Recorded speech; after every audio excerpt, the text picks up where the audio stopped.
Hi, welcome to Conflict Story, where we bring you the best and most fascinating stories just for you. Let's dive right into one of those stories. It begins like this. I never thought I'd be writing about something like this, but here we are. I own a small cottage on the outskirts of Bend, Oregon, nestled among towering pine trees and expansive forest land. It was my late aunt's retreat, a cozy two-bedroom escape on 4 acres, where I now spend weekends mountain biking, fishing, and unwinding from the hectic pace of Portland. At least that was the plan until a nightmare homeowner association decided to impose its will on my property.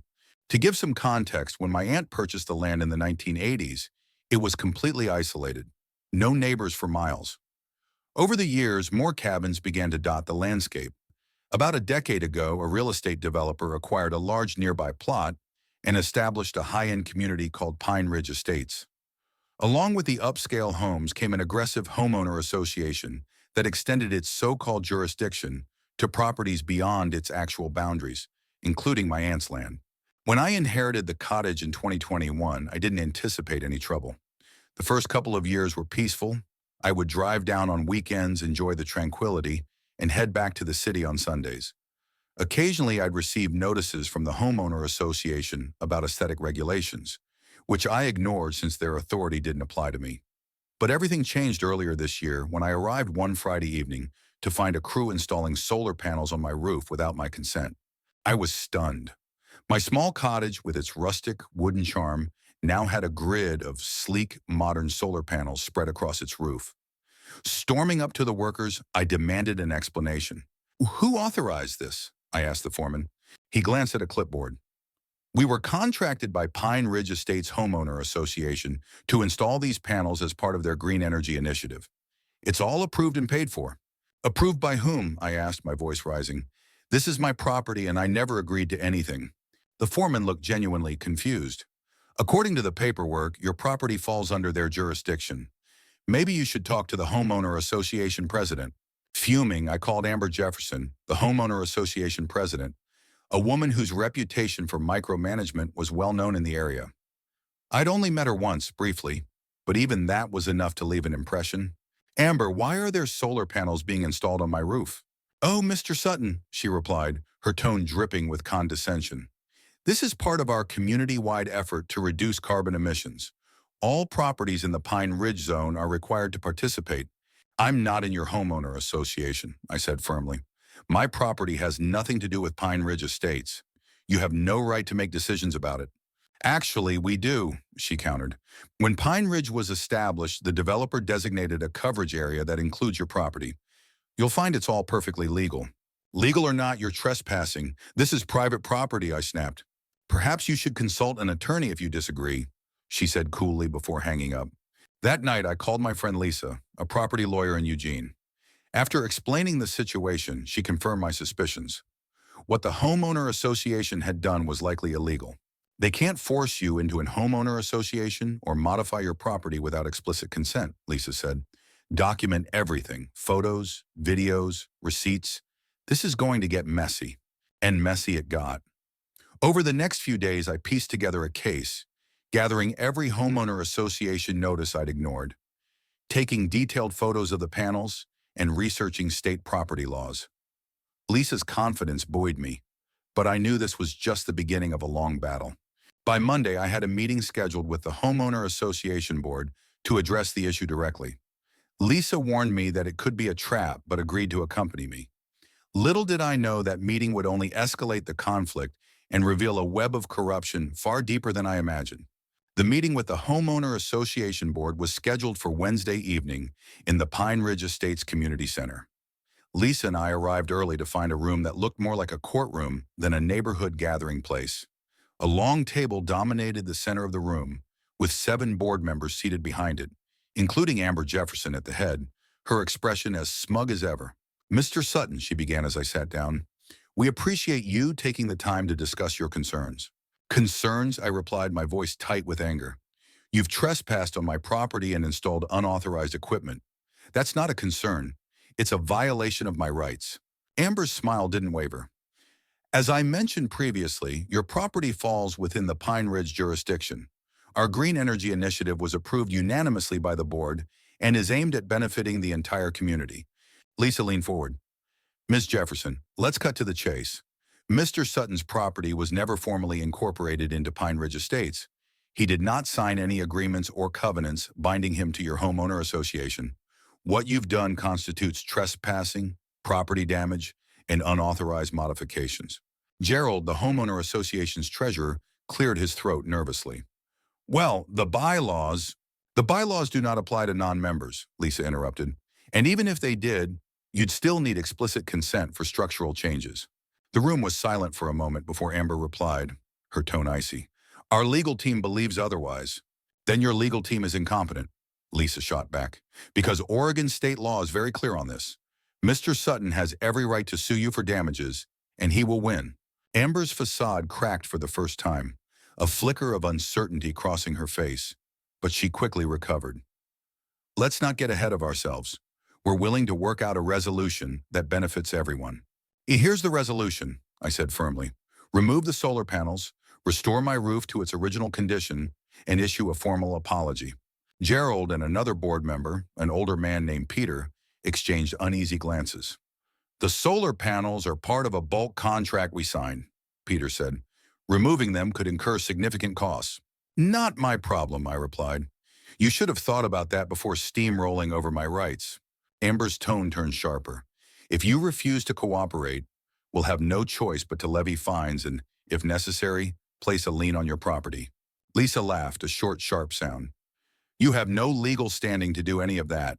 And if you try, I'll make sure the counterclaims bankrupt this homeowner association. The tension in the room was palpable. Amber's mask of confidence was slipping, and the other board members were visibly uncomfortable. Finally, Gerald spoke up, his voice hesitant. Maybe we should reconsider. Amber shot him a glare, but Peter nodded. He's right. This could blow back on us in ways we're not prepared for. Before Amber could argue, Lisa seized the moment. Here's what's going to happen. You'll provide written confirmation within 48 hours that the solar panels will be removed and no further actions will be taken against Mr. Sutton. If we don't receive that, we'll proceed with a lawsuit. Amber's jaw tightened, but she nodded curtly. We'll discuss it and get back to you. You have 48 hours, Lisa repeated as we stood to leave. Not a minute more. As we walked out, I felt a mix of relief and anger. The board was clearly rattled, but I knew this wasn't over. Amber struck me as someone who wouldn't back down easily, and I couldn't shake the feeling that she had something up her sleeve. That feeling proved correct the next morning when I woke to find a letter taped to my front door. It was an official notice from the homeowner association stating that my property was in violation of multiple Pine Ridge bylaws, including unapproved landscaping and improper maintenance of the driveway. The letter threatened daily fines until the issues were resolved. I called Lisa immediately. They're retaliating, I said, my voice shaking with frustration. Of course they are, she replied. But this is good. Every petty move they make strengthens our case. Document everything. And so began the next phase of the battle. Over the following weeks, the homeowner association bombarded me with notices and threats, each more absurd than the last.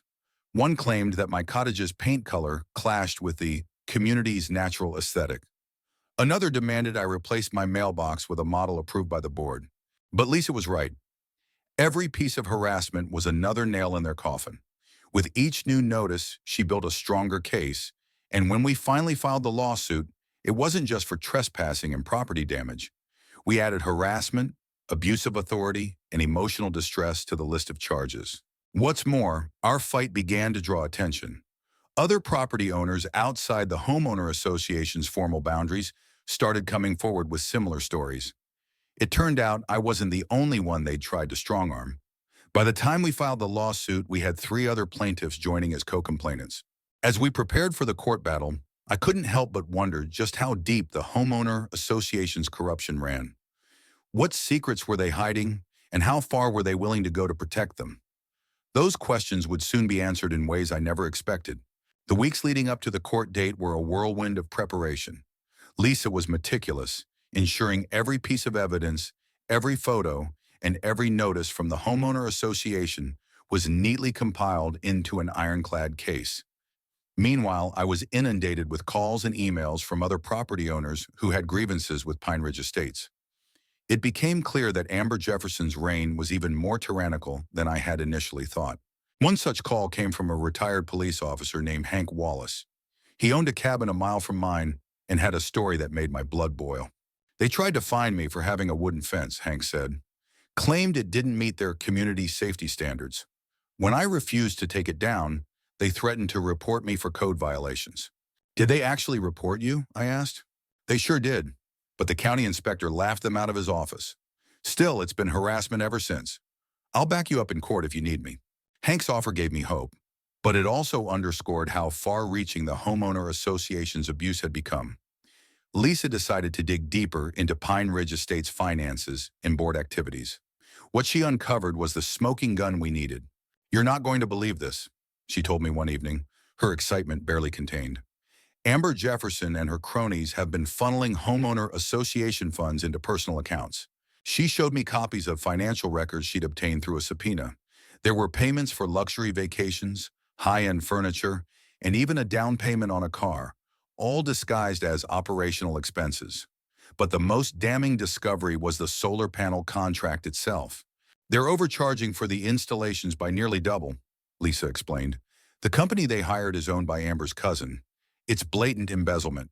Armed with this new information, Lisa filed an amended complaint, adding fraud and misappropriation of funds to our lawsuit. The case was now a full-blown scandal, drawing media attention and scrutiny from local officials. Amber's polished image as a community leader was beginning to crack. The breaking point came 2 weeks before the trial. Late one night, I received a frantic call from Barbara, one of the more hesitant board members I'd met during the initial meeting. Her voice was shaky as she whispered into the phone.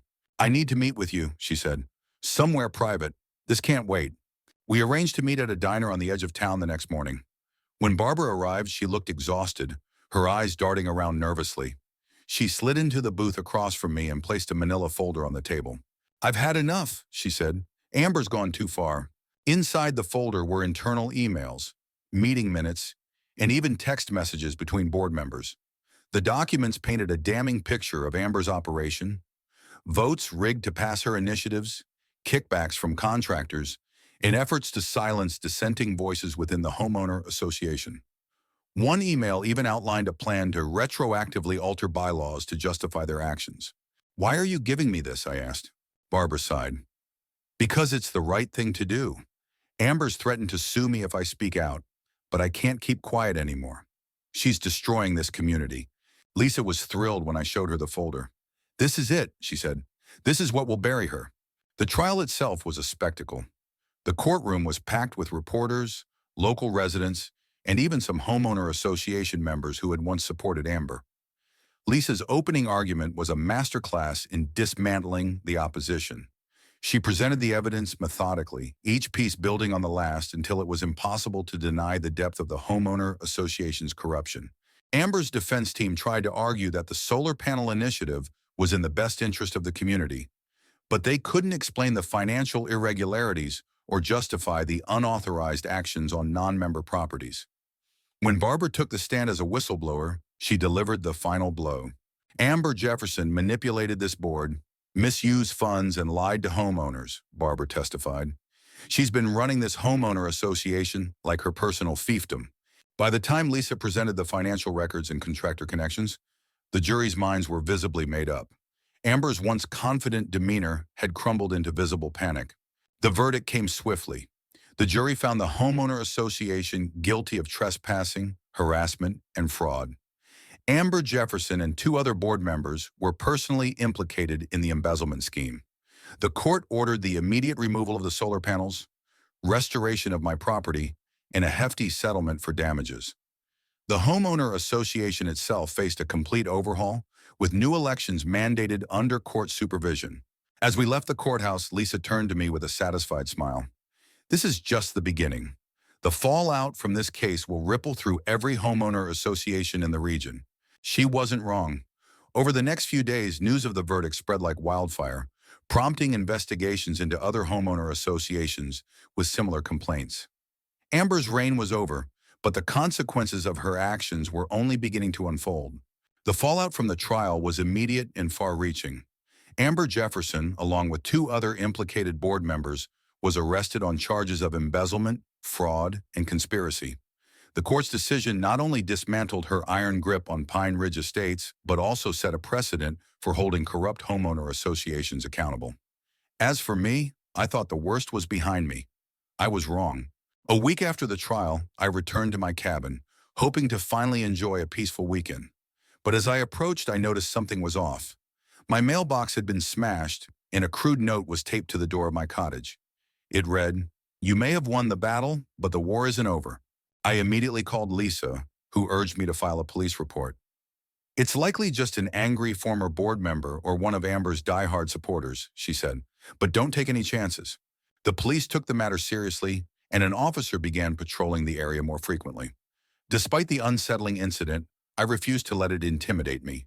Instead, I threw myself into rebuilding my life and helping others who had suffered under similar homeowner association tyranny.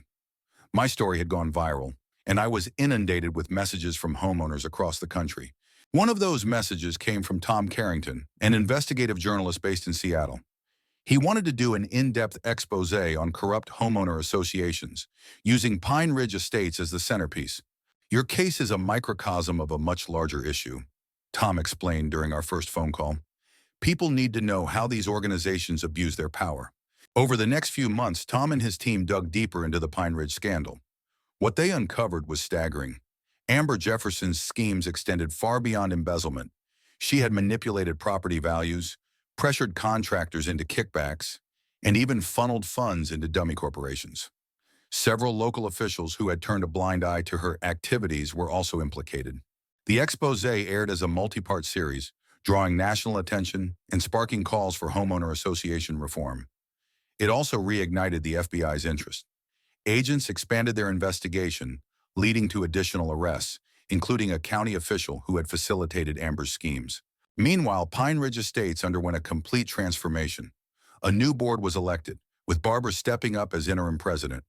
Under her leadership, the homeowner association implemented transparency measures, including independent audits and open meetings. Residents who had felt powerless for years finally had a voice. For me, life gradually returned to normal. The solar panels were removed and my roof was restored, all costs covered by the settlement.